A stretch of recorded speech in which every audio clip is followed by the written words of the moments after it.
Good afternoon. Am I loud enough at the back? Good. This isn't really the talk that I pitched. And I've spent the last 3 weeks trying to write the talk I pitched. And literally every idea in the book sprang through my head except the idea I actually pitched. So I ended up with a talk that's quite a long talk, hence why it's a rough cut. If any of you have ever been to one of my talks here before, you'll know they can go a little odd anyway. And I tend to skip sections if I get bored with them while I'm talking about them. So this is going to be a weird experience, and I don't know how this talk is actually going to work.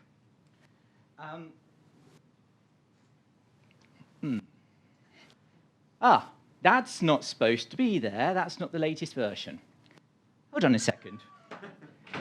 I love iCloud. I changed that. Let's see if we can find... No, it's all right. I can live with that. OK. So I've been using this particular quote on talks for years because Michael Moorcock's one of my favorite writers. He wrote a whole pile of really good fantasy novels in the 1960s by basically drinking a couple of bottles of scotch while spending 3 days at a typewriter. And they're really good, and they're kind of weird and whacked out in places. But nobody has ever really summed up for me what I feel like when I'm sat at a keyboard trying to solve a problem, as this does. I mean, I don't... Anybody who's ever had a drunken conversation with me knows I don't have the words to speak about a lot of what I speak about, and certainly not the ones I'm supposed to have. And really, this talk is, I guess, a tribute to slightly more than 40 years now of not knowing what I'm doing, not knowing how to describe any of it to anybody, and having nobody to tell me to stop. That being the tough bit. There should be someone to tell me to stop on occasion. So, no, that... Oh, it's back. OK. So, all right, we're going to start off with something that's not software-related at all, and this is the point where I discover that I have to expand my slides, which is something I always forget to do. Off we go. All right, this little section is more, it's what psychology people call a primer. It's supposed to make your mind think slightly differently, and I don't know if it will work. I've never done one of these in a talk before, but we're going to go for it. We have a very simple problem. Imagine we've got a pair of squares, a circle that perfectly fits inside the outer square, and a little square inside that perfectly fits inside the circle. How do we work out the area of that relative to that? Now, we can, of course, do all the things that... I hate math, by the way. So I'm very bad at this kind of mathematics. And we could go through and we could do a whole pile of stuff based on properties we can measure. Right? And we will get down to the end and, oh, bang, we've got an answer. It's actually that this is half the area of this. And that's a lot of work. And that's not really how my mind works. I'm quite lazy. I hate doing work. I will build you a really complicated system if by doing it I can avoid doing work. Right? Typical hacker problem, really. And my other half is so aware of this that she bought me a sign for my birthday about 4 years back to put on my office wall, just so that I would remember to be a wise person and not a clever one. Because I will always pick clever over wise, personally, because it's more fun. Now, there is a different way of looking at this problem, and it's got nothing to do with measuring anything. Problem solved. No math. I mean, this is math. I mean, Euclid invented this kind of math. He wrote it up in the elements. You can get the whole of calculus out of the elements if you try. But it's not math as we're taught it. It's just boom, boom, boom, boom, done. And I used to think it was really bad of me to solve problems this kind of intuitive way, until a CEO of mine, who was a bit of a sociopath, to be honest, and the company wasn't a happy company, and I spent a lot of time arguing to build things in a manner we could afford to build them in, which wasn't popular. And he gave me this book by Malcolm Gladwell. I don't normally read these kinds of books because I think, well, they're not rigorous, are they? this isn't something that somebody with a science background should read. I mean, this is for arty people. But actually, it's a great book. I think it's well worth reading. And for people who want something more theoretical, there's a thing called Think Fast, Think Slow by Daniel Kahneman, which is really tedious and boring, but basically tells you, if you know a lot, think slow. That's it, takeaway. 400-page book, that's it. And the idea for this particular problem, I got off this lovely YouTube channel, Up and Atom. She's brilliant. Like me, she's a physicist. And she tackles maths problems. And I don't think she likes maths either, but she's really chirpy and they're great fun. So, all right. So, the trouble with research, I mean, nobody ever gives talks on research. Nobody says this is how you do research, or this is why you do research, or this is what research is about. The reason is it's beyond trying to nail jelly to the wall. I mean, most of my career has been a commercial career doing research. That's not natural. I mean, people do research in academia where they get proper funding and write grant proposals and do little incremental things. And I get people say, oh, I've got this mad idea. Could you figure out how we can do that? And then I go, oh, yes, please. And then they say, you enjoy doing that. You're like an airline pilot. I'm not paying you much. And it's, you know, I don't think academics do enjoy it, and I get paid better. So the first thing I want to talk about, really, is a chunk of my life, which extended slightly longer than it should have done, because I failed my degree the first time, where I was supposedly becoming a skilled physicist. But in actual fact, I learned about 40 or 50 programming languages, because I went to university. There was a library. There was no restriction to access on the library. There were kind of like just shelves and shelves of books on programming languages. And no one in the computing departments ever took them out. And I thought this was a bit of a shame, with the exception of the ones on Lisp. I really wish I hadn't taken those out. That had a bad effect on me later in life. But during this period of time, I met a few ideas that made it very difficult to look at the world the way people look at the world. And kind of doomed me to being sort of like an international bum of mystery, I guess. So, firstly, I was studying physics, and it's got hammered into me for 3 solid years of material science lectures. Reality isn't what you think it is.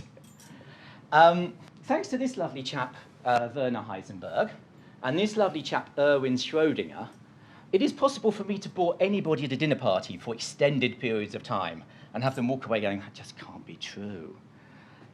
So, this over here is Schrödinger's, Heisenberg's uncertainty relationship.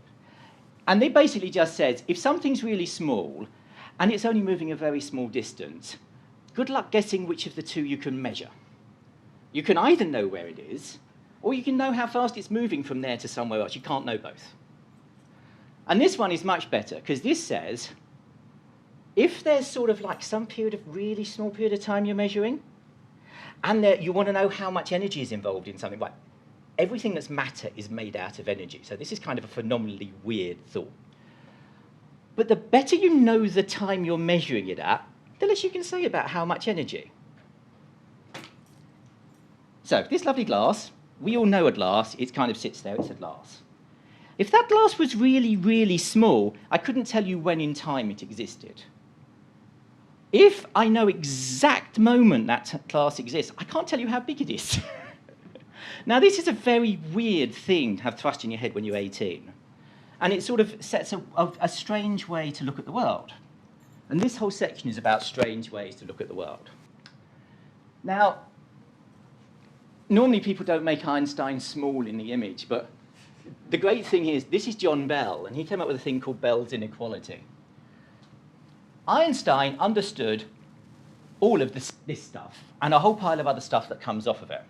And he said, reality can't work that way. The real must be real, which is a perfectly reasonable statement, I think. But this chap, John Bell, said, well, perhaps it is, perhaps it isn't. And he figured out an equation to tell you if reality is real. Turns out it isn't. It's called Bell's inequality, and if the inequality holds, things can happen sort of like anywhere at the same time as each other, and they're the same thing, basically. They're correlated. So Einstein down here he formulated another little experiment with this chap Podolsky and this chap Rose. Actually, I put them in the wrong order. That's Rose and that's Podolsky. And they came up with this thought experiment to prove how ludicrous the idea that things aren't real was. And it's called an Einstein-Podolsky bridge.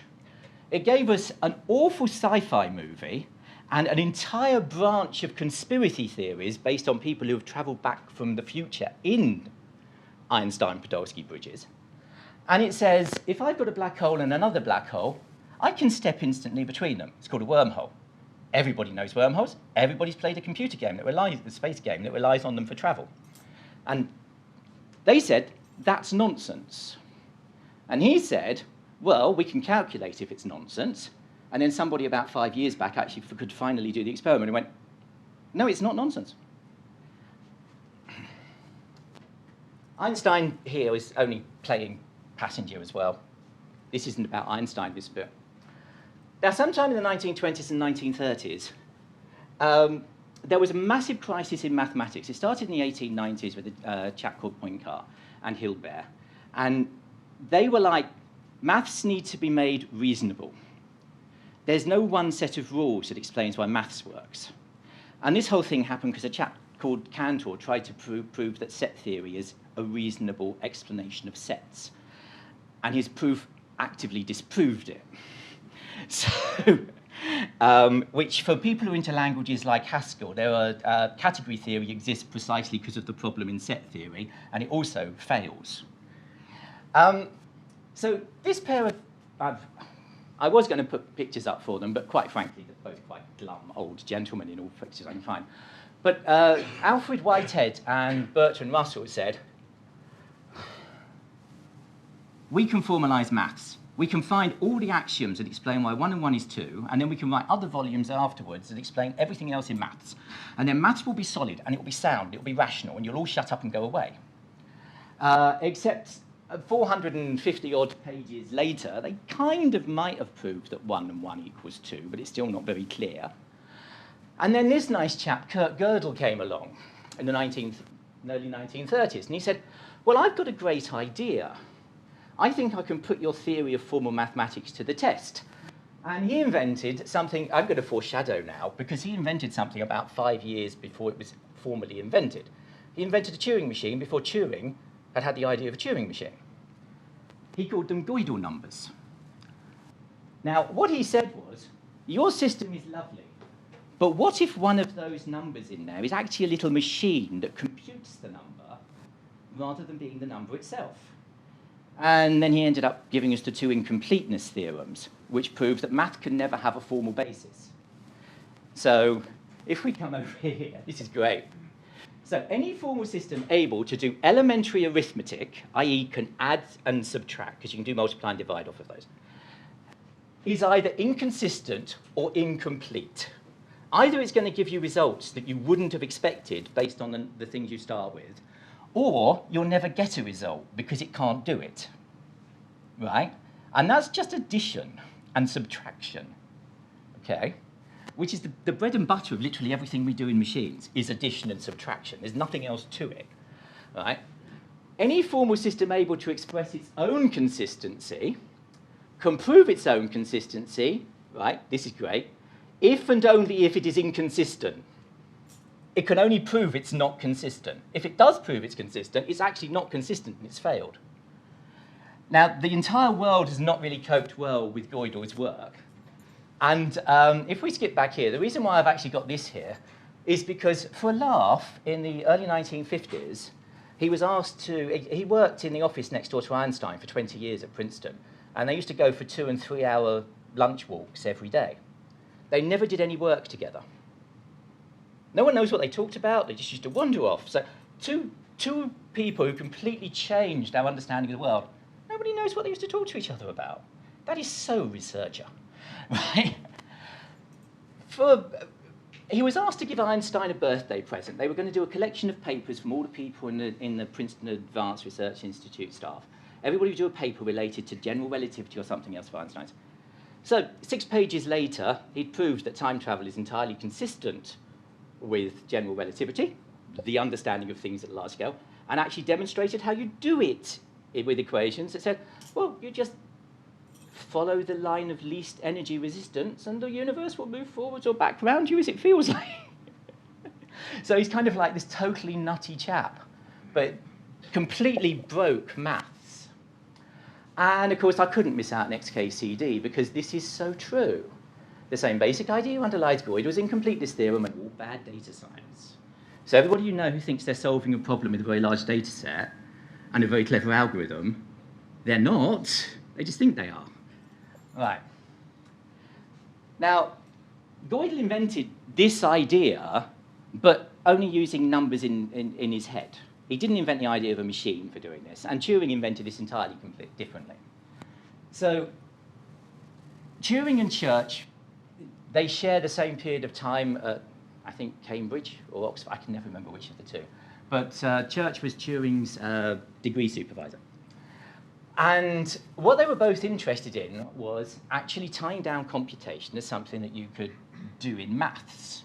You could talk about in maths rather than just, you know, I've got some equations. They wanted to talk about the application of equations. And so the idea of a Turing machine is very simple. We've got an infinite tape, and it has to be infinite to be an actual Turing machine that's a universal computing engine. If it's not infinite, it isn't one. Right? So our computers aren't really, they're approximations, not the real thing. And this thing, it can just read left, read right, and it can read the data that's at a certain point, and if it wants, it can rewrite it. And based on what's there, it will move. And that's literally all you need to be able to do everything that's involving in computing. Right? Church invented lambda calculus, which does exactly the same thing, and is what basically everybody who programs in Lisp is programming in. A chap called McCarthy in the 50s said, oh, I've got this paper from Church. It would be nice if I had a programming language to do it. So he implemented the paper as a set of code on an IBM assembly language, which is why it's got some of the weird words. They're actually assembly code operators in Lisp. And after that, it was like, oh, well, we better have a language that compiles to this. But everybody liked it so much, they didn't bother writing the language. They just kept with Lisp, which is literally just bare maths notation. About the same time, this chap called Norbert Wiener was obsessed with biology and biological feedback loops. Now, Turing did some work on this in the 40s before he accidentally ate a cyanide-impregnated apple, so, which might have been an accident because he was doing work around cyano compounds in biology and he was doing it in his bedroom. I mean, if you have a lab in your bedroom, accidents will happen, basically. And all of this stuff is about feedback loops. So positive feedback loops are where you keep feeding data back in, and that changes the result to increase the effect. And negative feedback loops are where you feed things back in to contract the effect, to damp them down. An awful lot of people in the world of political science got really excited about this, which is probably a really bad idea. And then along came Mr. Shannon. So Shannon basically gave us the entire subject of computational information theory. That is, how much noise there is on something and how much information you can lift out of it. And this thing down here, this horrible equation, is called the Shannon entropy equation. Entropy, where I come from in physics, is a bad thing. Well, not a bad thing, but I mean, it's heat waste. You can't do anything with it. The more entropy you've got, the less you're going to get out of that system. It's just noisy. But in information science, entropy is actually seen as a good thing because it's the amount of data, information you've got contained in the system. And it's like, but you've got to do work to get it back. Well, that's kind of the point.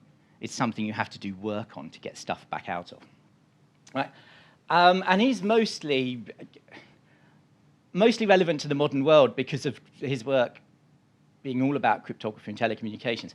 He came up with the idea of the one-time pad, as in a formal form of it. People had been doing it informally. Spies had been doing it since the 19th century. But the idea of a one-time pad is, I've got a pad with lots of numbers on, and I use an individual page from the pad each time I want to send a message. And the number should be random, right? Which is a really deep rabbit hole. I'm not going there. But he proved that as long as you only use that page once for one particular message, and every time you sent that message, you only sent it encrypted with that one random number, there was no way to figure out what the message said because it didn't leak any information. which is kind of a neat idea, except it's not true. This man, Gordon Welchman, who probably had more of an effect on the Allies winning the war than anybody else. I mean, everybody thinks, you think the war, you think cryptography, you think Turing. No, Gordon Welchman led a team doing traffic analysis. That's spotting what's going on where on networks, tying it all together. And funny enough, once you do that, Shannon's claim that you couldn't actually see what this one-time only encrypted message was falls apart, because you can see who it's between. You can see what they're doing. So that, when you hear governments going on about, oh, we only care about the metadata, and everybody goes, oh, that's fine. Really isn't fine. This man over here is the other one who had the most effect.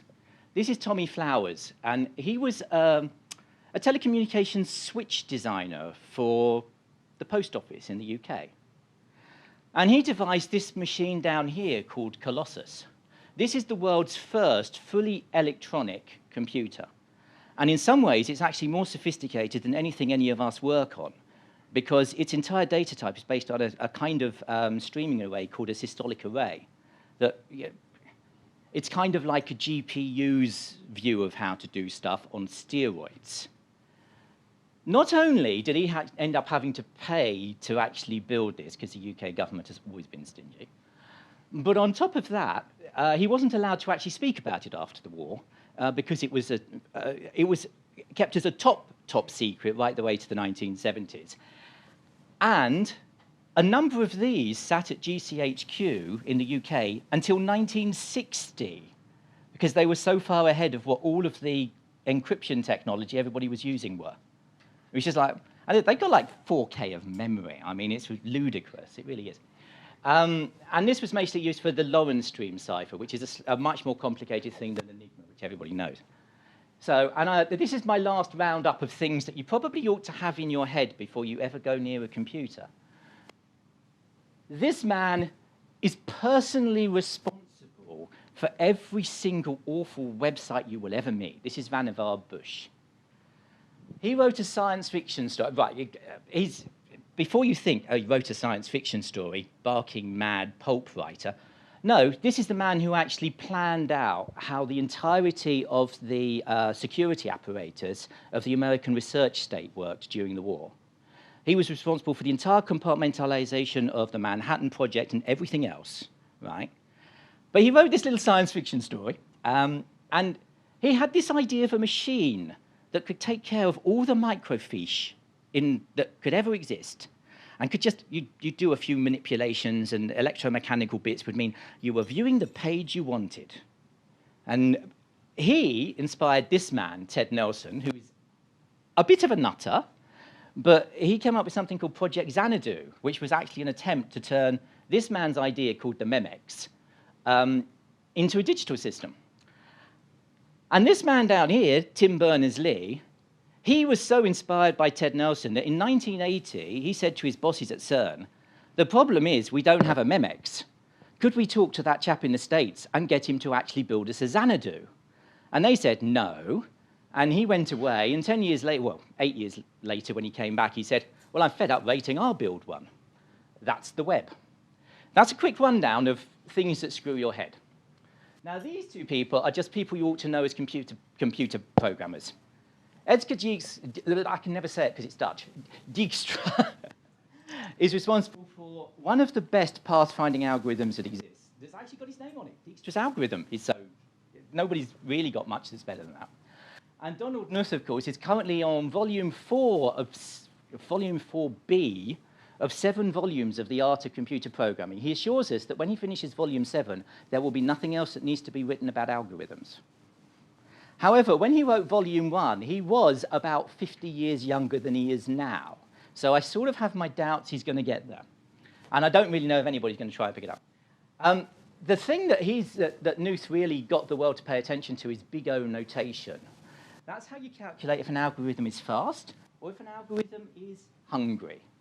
If it's fast, it happens really quick. Like, you've got n items, it does it in n steps. If it's slow, it maybe does it in n squared steps or n cubed steps, or there's some abominations that get built in the world. And if it's hungry, the same rules apply, but now they're about how much memory it uses. So anyway, that is a quick run through computer science, because these aren't scientists. This is Karl Popper. Our modern idea of science is sort of hanging between these two, Karl Popper and Thomas Kuhn. Karl Popper didn't really like the fact that people go, oh, let's do empirical science and take measurements. Because you can keep taking measurements and not really prove anything. It's called the inductive method.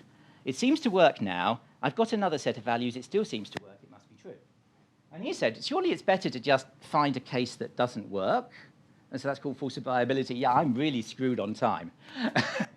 Right? Thomas Kuhn came along, and effectively, he's the first person who applied the idea of a social construct to science. In Kuhn's version of reality, right, science is what scientists do. Now, that's not a very useful description, because if you go to different kinds of labs, like biology or chemistry or physics, you'll find scientists do different things. But they all kind of have the same approach to how they do things. And he gave us the idea that science comes in paradigms. That's everybody who's alive at this point in time doing a particular kind of research. They all basically agree on the terms of the research. They can be very wrong. If somebody comes along later who decides they want to teach that same thing, or do that same thing, or research that same thing, they might have a different idea. But there's not many of them. Now, there are two ways that this can work. One, they kill all of the previous people, and that doesn't tend to actually be the way it goes. Two, you just wait until they're all dead. Because now you're writing the books, and it's your paradigm. And this is literally what Kuhn's theory of paradigms is. You've got a good idea, just wait till they all die, and then people will listen to you. Until then, just give up, which is very social scientist. Right. So I'm going to be really quick here. I've got a couple of quotes, because quite frankly, I love this song, and I listened to it an awful lot while I was writing this talk on auto-repeat for days, which is something I do and my family hate. So I started off with this little selection of computers all around here. And around about this one, I got hooked on machines in a way that isn't healthy. So much so that sometime in the mid-90s, some maniac allowed me to program one of these for machines other people were using, and I don't consider that healthy either. But that is unfortunate. And I started my obsession with machines in a very strange place. A pair of magazine articles, right? And I'm about to teach you a little fourth and a little unstructured basic. Now, I'm probably going to skip over most of it because there's other stuff I want to skip onto, and I've only got about 10 minutes, and I don't really want to hold you back from coffee, although I might. By another 10 minutes, that's to get to the 40-minute mark, and there's an hour before coffee. So if you want to flee, flee. Right. Now, the whole point of this is a language here called Forth. And this chap, I had the pleasure of seeing this chap, Charles Moore, speaking at Strangeloop a few years back. He's an amazing guy. He invented this programming language in the 1960s to control radio telescopes. And the reason he invented it was all of the actual proper languages wouldn't run on the hardware he needed to control the radio telescopes, and he didn't want to write an assembler. So he wrote a little assembler to have a programming language that suited him, and Forth isn't even really a language, it's a category of languages called threaded interpretive languages, where basically most dialects you meet, they agree on some vocabulary and they all have a stack that they work on. But then people just take them where they want, and it's like you pick up somebody's Forth program, if you don't know them, the chances are half of it will make no sense. And you'll see in a minute why that's such a problem.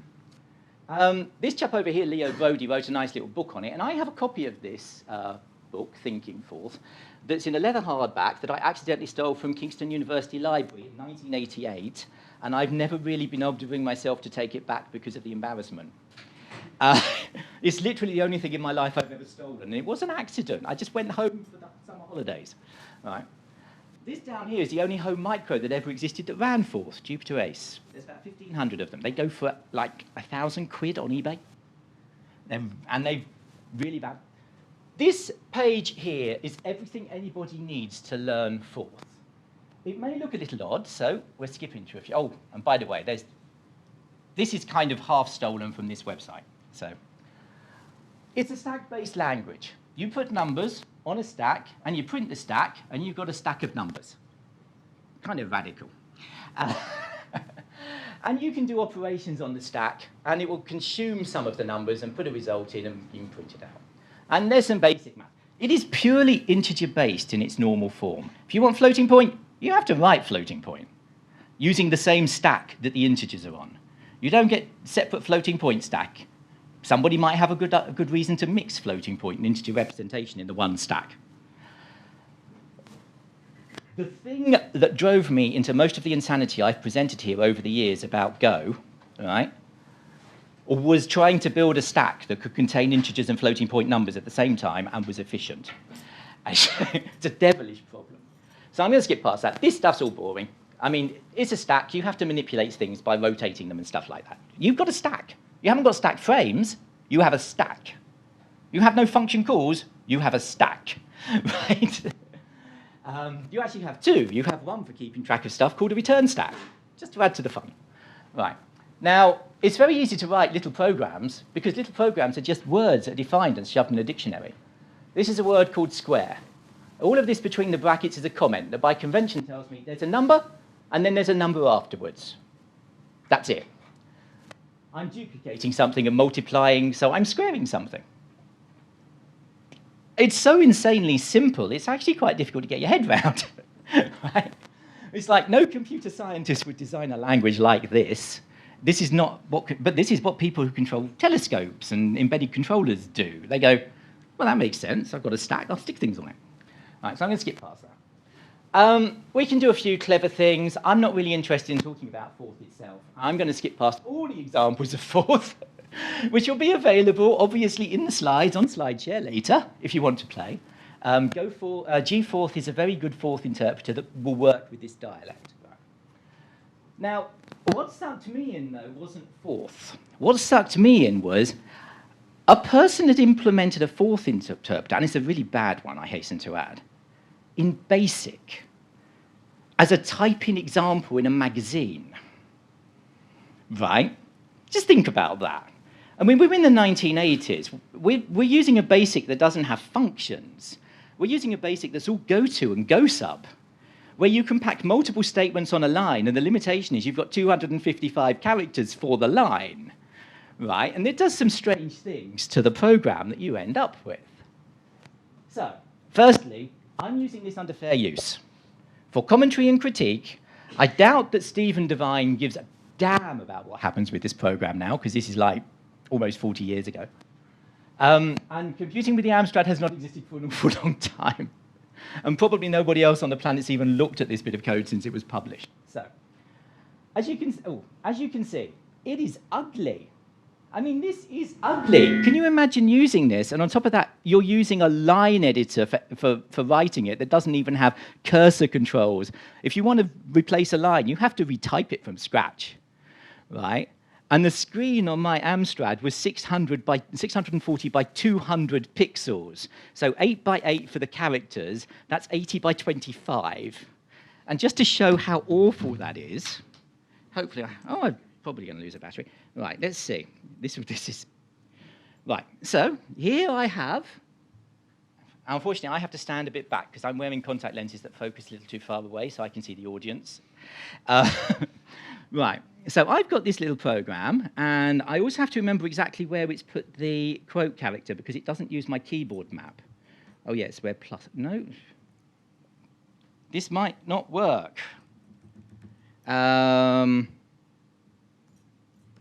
Because also it doesn't know what a Mac is. This isn't helpful. Okay, I'm not going to be able to do this.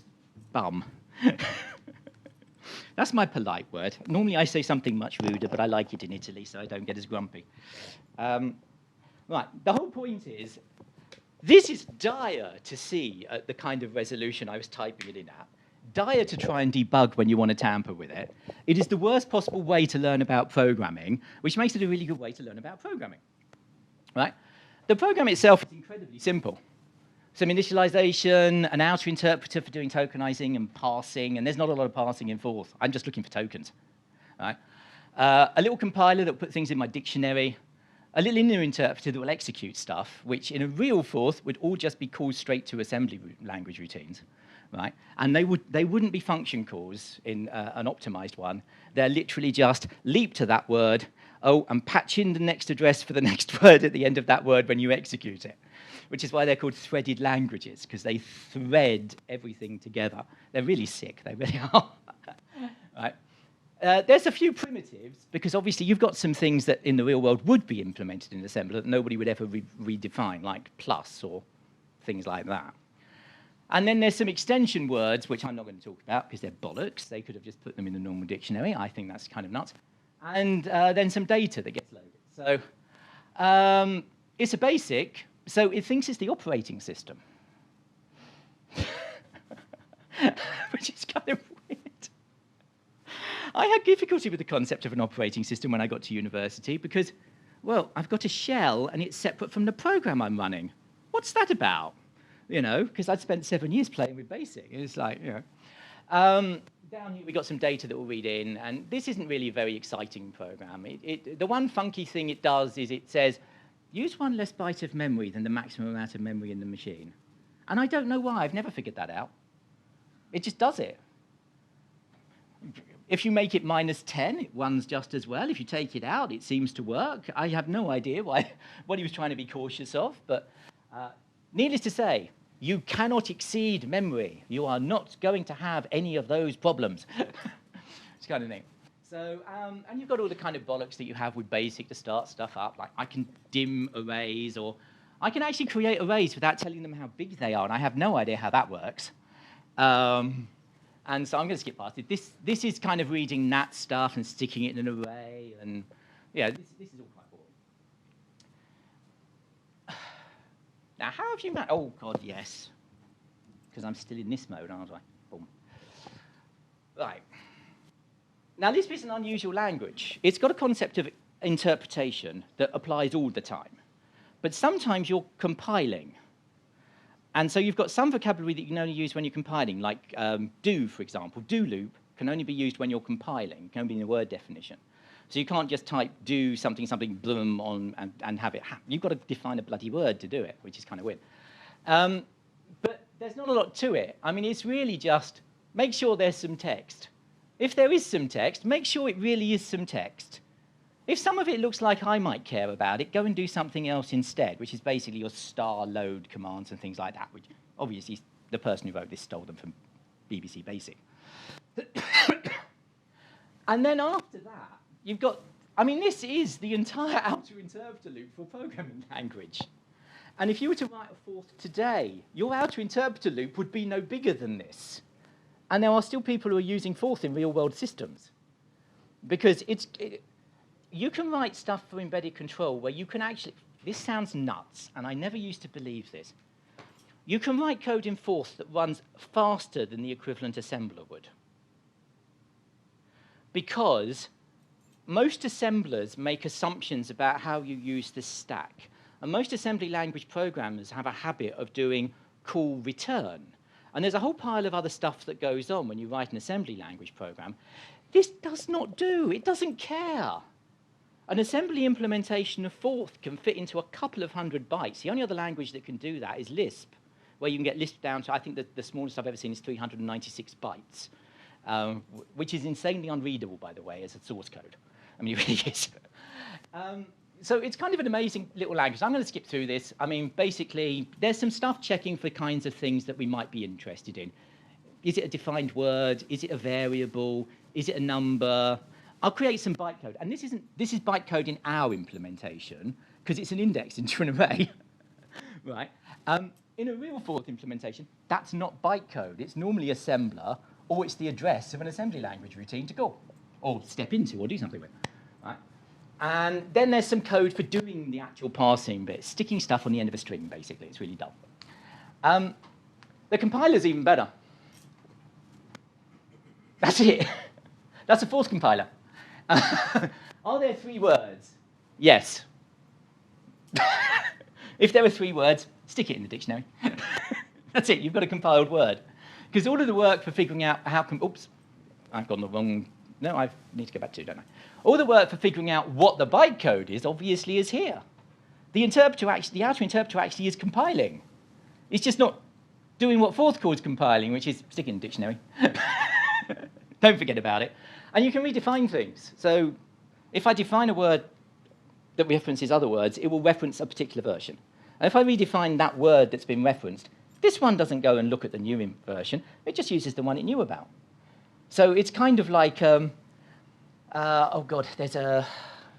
No, I've lost the word. But anyway, it's basically like one of those accretive data structures where you can only ever go backwards. So it's sort of singly linked list, I guess, sort of territory. But that's it. I love the fact it's such a simple compiler. And the inner interpreter isn't really any more complicated. This is how you do a dispatch table in BASIC. A jump table that you would do in assembler, or a switch statement that you would do in C. And if you think that Duff's device in C is a slightly bizarre entity, a dispatch table that has to split over 3 or 4 lines to actually do the dispatching. It's like, well, I haven't successfully dispatched yet. I'll have another go. It's a bigger number than I knew how to deal with. And these lines are the length they are because they're only allowed to be 255 characters long by this implementation of BASIC. So the further up that list a word is, the slower it is to invoke because I have to go through multiple characters. It's a totally bad batshit thing. I'm going to skip past it. Oh, yeah. So every single implementation in this of a word is an address and a return. So switch statements exist so that we don't have to do this. There's no way you're going to fit a switch statement to a language like unstructured 80s BASIC. You have to do quite a lot of engineering. And this is why fall through is better than break. Every single one of these lines would have an extra 7 characters for implementation if only it didn't have to have a return statement on it. This is stealing my memory in my 48K home computer just to be able to do the return. Right, totally different. Right, so anyway, that was my 80s.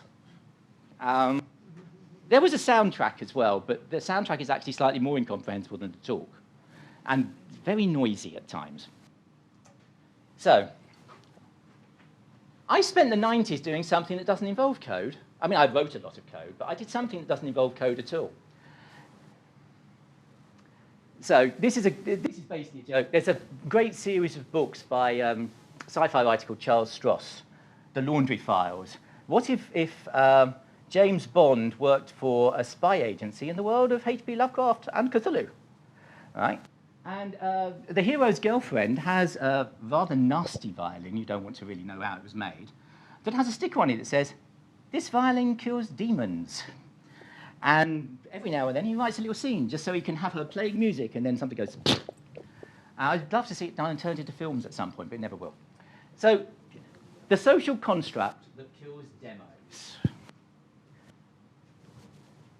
I spent this 10 years doing embedded systems, and unfortunately, as the only person in the companies I worked at who technically had a higher degree in some variety of computer science, because I have a really bad MSc in information systems, I used to have to write documentation explaining why the things we built should be allowed in either aeroplanes or very, very large control networks for transnational broadcasters. So I had to know an awful lot about system design, the writing of formal documents. I've even written things for the bloody CAA and the FAA. Horrible. Right. Now, there was a time when we didn't have any methods for writing software. We just wrote it, mostly by flicking switches on the front panels of pieces of hardware. And then sometime in the 1960s, new people moved into computing. And they didn't like that, because it was very difficult to convince people in ministries that they were building the right thing. And so over the course of the 60s and the 70s, we developed the waterfall model. Now, there never really was a waterfall model. This was actually a joke at a software design conference. How do we refer to how our developers do it? And the speaker goes, and of course, I think of it as a waterfall. And basically, the idea was he shoved people off the cliff and they went straight down. But it got picked up as a term of art, right? The waterfall model has a UK sub-branch called SSADM that was a requirement of computer science at school in the 80s, which is why I didn't do it at school in the 80s. I didn't want to learn it. Right? Now, I should point out, every single one of these things here is important. I'm not saying you shouldn't do these things. Of course you should do these things. The question is, how should you do these things? Well, in the 1990s, the world decided that it really hated waterfall. It really decided it a long time before that, to be fair. But Kent Beck released a little book on Agile, or more specifically, a book on extreme programming, Extreme XP, I think it was called. And this was based on the idea that literally everybody is writing a payroll system, and that the requirements are very easy to gather, but they change all the time. And so he inflicted this very simple method on us that spends an awful lot of time caring about stuff I couldn't give a shit about, if you'll excuse me, which is hanging around with people who want to have long meetings about why, well, that should move 4 pixels. I don't do pixels. Send me new graphics. I don't care, right? And this has kind of taken over the world. And the trouble with Agile is it's really good for learning off of other people stuff. It's brilliant for that. It's one of the best ways of slurping information out of other people's heads there is. It sucks for writing software, especially if you're trying to write software that you don't yet know what it needs to do to solve the problems. You've got a blank canvas. I spend a lot of time with a blank canvas, and then over the course of several years, I have to fill it in. This does not work for that, because its entire process keeps me... This is hilarious, because it's supposed to get rid of bureaucracy. Oh, God, no. I'm not going to be in a stand-up between 9 and 10 in the morning. I was up until 4 in the morning, bloody well figuring out that bug and how to fix it. And then we had that, I've got to go off today and read all of that stuff because we're doing such, and nobody knows about that. And this book is completely incomprehensible because an academic wrote it. And you expect me to then actually sit in a pair program today. Could we do pair reading? You do the reading, I'll sleep. And it's not going to happen, is it? I mean, so... And I spent a lot of the noughties actually fighting the anti-agile corner. I even got invited by the BBC once to they do an internal tech conference, and they were having a panel on Agile, the pros and cons, and the only person they knew of who could actually sit there and talk about the cons and be dismissive of it was me. And so there's 4 people on the panel, all of whom are friends of mine, and they're all trying to be very reasonable about the fact that I just keep chucking brickbats at everything they say. But I got filmed by a BBC cameraman. It's amazing. I mean, I've been filmed by a lot of people for conferences, but there's something the Beeb do. Suddenly you look authoritative and professional, like you've come down from Olympus or something with, you know, divine knowledge. And I thought, that's not me. I'm the nutter on the stage. I do have a copy of the video, but I'm not allowed to share it because it's BBC copyright. Don't think it's quite me. So the thing is, Kent Beck's not entirely wrong. He's onto something. There's this chap in the 1940s and 50s, John Boyd. He was colonel, I think a colonel in the US Air Force. And he was a fighter pilot. Now, the thing about fighter pilots is, it's like, the thing about war, right, nobody ever talks about is, 99% of all the people killed in wars are killed by 1% of the people who are in wars. The vast majority of people can't kill anybody. That's why we have sociopaths and psychopaths, so we can have wars. Otherwise, we couldn't have them. Everybody would just be missing all over the place. And his interest was, well, how do I train people to spot when they should do the kill in aerial combat? And I think a part of that was he just enjoyed figuring out how to best figure out how to kill people. You know, that guy who goes into whatever appropriate looter, shooter, killer online game is around at present and goes, I'm just going to sit over and snipe. I'm going to see what everyone's doing. I'm just sniping. I have a 15-year-old, so I see a lot of that. And so he gave us this thing called the OODA loop. And the OODA loop is very simple. Observe, pay attention to what's going on, orient, get yourself in a situation where you can do something about it, decide what to do, and then do it. Now, this is not rocket science. I mean, the US government thought it was rocket science, and they've built the F-16 fighter jet is specifically built to take the most advantage of the OODA loop, apparently. I nearly used a photo of him holding a small model of an F-16, but I thought that's probably a bit too far. And the OODA loop does have a lot in common with Agile. Get yourself oriented after you've paid some attention. Decide on what you're going to do and then do it. And I love this. This is a method. I've no objection to that. Unfortunately, we live in a world still of these governments. This is the V model. This is used by the German and the US governments. I'm doing really badly. 5 minutes to go here. But you see, the trouble is, that big blob of yellow between 1995 and 2004, I spent a fair chunk of that dealing with this horrible document, RTCA D0178B. I was looking for an actual front cover of it to put in, but it's thankfully been expunged from the internet. There is no of all the things to not have a PDF you can download, this is the weirdest. The main thing that this cares about is this and this. This is how many bugs you are allowed per lines of code. So just to go through this, it's an orders of magnitude. That's 1 bug every 100 lines of code. It is quite possible a light might flash in a passenger compartment, and they might be slightly distressed. Nothing more than that. 1 bug in 10,000 lines of code. The pilot might well be feeling ill, but somebody can take over the plane. No more threat than that. That's 1 bug in 10,000 lines of code. Right? Hazardous. 1 bug per million lines of code. The pilot might actually die at the controls, and somebody has to use the other yoke. Right, that's not really a hazard, is it, if you've got 2 pilots? If you've only got 1, of course, it's kind of actually becomes catastrophic. That's 1 bug per 10 billion lines of code. How do you work to that? How do you do... Oops, wrong direction. I'm always doing that. How do you do this, which doesn't appear to care about bugs at all, you'll notice? Nothing here cares about the metric that I spent several years of my life being forced to give a damn about. Right? It's just, oh, airy-fairy, wave hands, you wrote unit tests, you did some pair programming, that will be fine. No, it won't. Shrink-wrap software is roughly 1 bug per 300 lines of code. That's with the full resources of Microsoft or Google.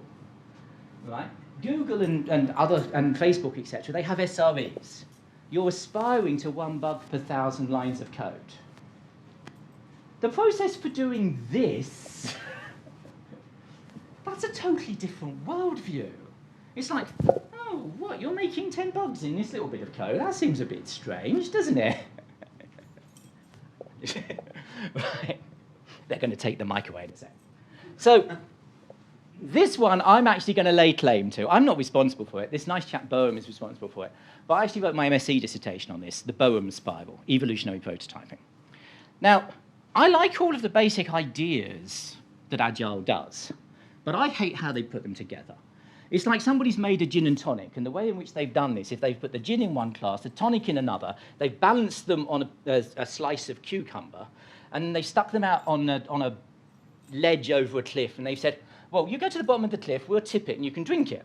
That's how I feel about Agile. No, I'm going to have it all over my face. I'm not going to enjoy that. Horrible. Right. This method is really simple. Build a thing. See if it works. If it does, build another thing based on it. If it doesn't, build something else. Right? This is a really simple method to use. And no one ever talks about it because it's not sexy. Nobody writes books on it. There's not consultancies who come in and they say, oh, by the way, yeah, we're using evolutionary prototyping. Now, we think it's very important you understand that, no, we don't use story cards. No, we use prototype stages. Now, we're going to have 17 prototypes along the way, we think, possibly. It might be more, it might be less. And while we're doing that, yeah, we don't really want to talk to you about anything except what you're really doing. And then businesses go, wait a sec, what are we really doing? Or the other kind of business go, I'm not telling you what I'm doing. This bunch haven't yet realized they shouldn't tell you what they're doing. This bunch know why they shouldn't tell you what they're doing. You're going to run away with the ideas, aren't you? So as a result of that, I'm actually going to skip out an entire section. I'm going to go through really fast. I have this entire career of 17 years in digital identity. Trust me, it's dull. And there is stuff that I can do with Bash and Ruby that you do not want to know about. So there's an entire slide section here that does it. I think by the time you get to the end and you realize that I'm talking about, yes, writing Bash scripts mostly in Ruby, that you would probably go, what the fuck? And in fact, if you think about that concept, right, whew, that's because you've dropped out again. Keynote doesn't work the way I would like it to work, which I think is very annoying. So let's go really fast. Time travel. By the way, Don't we look young there? I don't look that young anymore. This is what happens if you write software. You end up with this kind of disparity. Trust me, it squares once you do identity. So let's get past these, because it's interesting stuff that I would like you to read offline if you fancy it, and if not, don't. Right. So, this section is a little bit weird. I found myself spending 2 years working on patents in the mid-teens. I have a whole pile of, I've got my name on a whole pile of patents as primary inventor along with my business partner. I didn't enjoy the process, but selling the IP that's in the patents has actually paid for about 6 years' worth of me sitting on my arse doing research. Because it's really hard to get commercial sponsorship for research. Really, really painfully hard. And we as a profession, we don't like patents. And until I did patents, I loathed the idea of patents. I mean, have you ever seen the original patent on a hyperlink? It is obvious pre-existing mathematics. I don't see how that's patentable. And yet, the US Patent Office allowed this damn patent through. There's a box. There could be some data in the box. There could be a link from that data to something else in the box. That shouldn't be patentable. And admittedly, it's not as obvious a case as it looks, because patents don't prevent you from doing things with that idea. They have to have claims. And as long as you don't infringe the claims, they can go F themselves, right? And I've spent several years trying to figure out how to build a slightly improved version of something that we did patent, because I knew it wasn't the final answer on the problem. And as long as you can come up with something that's actually more generic than the patent covers, the patent can't protect against it, because you've actually moved down a layer. You're more fundamental. Patents only protect at a certain point. But this man... Does anybody here know Richard Stallman? No, thank goodness. Right. I'm not going to go on an anti-Marxist diatribe. I know a lot of reasonable Marxists. He believes software developers shouldn't get paid, whether he likes it or not. Because ultimately, 99% of the code I've ever written, I'm never going to be paid for. It's open source. I don't mind I'm not going to be paid for it. But he thinks I should never release a piece of proprietary software. Go tell a bloody bicycle designer they're not allowed to release a proprietary bike. You know, tell a baker they're not allowed to have a particular bread recipe. I mean, it's insanity. Plus, also, he's one of those... Have you ever seen Emacs Lisp? The scoping rules are wrong. Boom, enough said. Right? Now, the thing about patents is, a patent has to be something that's original. If it's not original, it shouldn't be patentable. It has to be something that's not pre-existing in nature, except biotech has this rule that allows them to go, oh, I've patented a gene. So there are exceptions. It mustn't be maths, unless it's software and you're in the US. Also, I discovered, through the use of the patent system, that patenting bits of quantum mechanics is also acceptable. Because I literally have a patent that the data structure is just a frozen thing. Be there in a sec. You have to have a concrete implementation. You can't patent an idea without demonstrating that it's done. Now, that's also not true. Marconi managed to get away with patenting someone without showing the implementation. The very first little... This is a personal thing. When he patented his radio transmitter in the UK, he patented it as a brown box. It wasn't a black box, it was made out of wood. It was a brown box with a lock on the side. Nobody was allowed to look inside until they had issued the patent. He did demonstrate it worked, and the patent didn't have enough specifics that you could do the exact thing that's in there, because that's actually acceptable. You can miss bits out that aren't relevant to the invention, which makes them damnable on occasion. And then he unlocked it, and of course the entire mechanism there had been known in physics for 15 years, because a chap called Oliver Lodge, who is my great-great-grandfather, actually wrote a fucking paper on the subject. So, and that's where my original hatred of patents comes from. He invented the damn thing that Marconi made all the money. We ended up with Marconi shares, which are now worth nothing, by the way, but we still own them, which is hilarious. Anyway, it also cannot have been published before. If you write an article about something you want to patent, and you show enough of it that somebody can implement it, you can't patent it. It's public domain knowledge. And that leads us on to the good thing about patents. Right.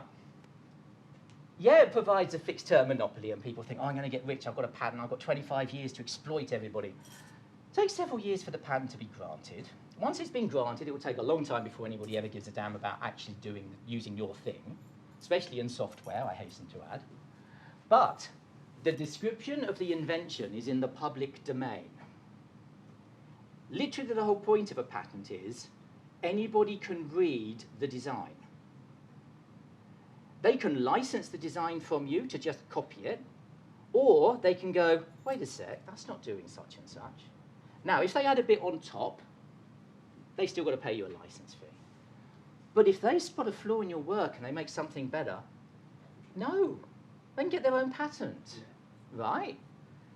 And only the claims that are actually granted are enforceable. So we had a really, the whole source of this diatribe, of course, was spending a couple of years doing patents. And we managed to get like 7 or 8 of them through in like 3 years, which is really quick, which proves there was literally nobody doing work in the field we were doing it in. And our clients, they also had another research team who were trying to put through patents on other stuff that was much more mainstream. Well, they started out with hundreds of claims on each of their patents. And then it was like, oh, we're then out of 5 claims, 3 claims. At this point, it's not a patent anymore. It doesn't give you anything. The only work I can actually talk about that I've ever done commercially where I can show stuff off is the stuff that's patented. It's the only thing where I can show a system I've actually built. Everything else is under NDAs. Everything else, can't talk about. So whilst I hate software patents, I'm still going to say, come join us, because, I mean, who doesn't want to be on the same team as Tesla? Not that Tesla, obviously, but that Tesla, you know. So anyway, a couple of things that are worth reading. That, because it makes me a very small amount of money a year. I make about $300 off my book, so please come and buy a copy. I won't stop writing it until I die, so just hope I live a long time if you want to see more chapters. This book on threaded interpretive languages is really hard to get hold of, but there are PDFs of it doing the rounds. If you know anything about compiler theory or language construction, reading that just takes everything you think you know, chucks it out the window and says, come on, just follow the breadcrumbs, literally follow the breadcrumbs, it's great. And this is my all-time favorite programming book. This has, I think, 7 or 8 different programming languages, each implemented in Pascal, but only using Lisp-style S expressions. So it's got the simplest parser imaginable because it just parses S expressions.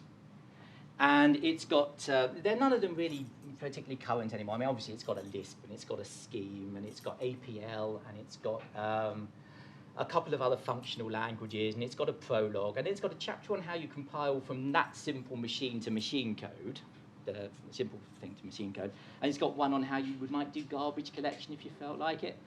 The author, unfortunately, is dead, but it is a brilliant book, and don't read any of the set theory in it, because it's incomprehensible, is all I would say. So anyway, thank you very much. You've been a very indulgent and tolerant audience, and so have our hosts once more. The slides will be up on SlideShare probably this evening. I probably am not going to dump any of this in my GitHub, but I have a GitHub. It's full of some of the worst Go code that exists on the planet. I have a SlideShare where 17 years' worth of talks live, including really funky ones on crypto. The book, I'm currently playing with a stupid messaging thing that I've been building the last couple of years. You're welcome to come and break it. Do not expect it to make any sense. And on top of that, this is nominally where I work. So thank you very much. It's been a lovely pleasure to only lose 3 people. Thank you.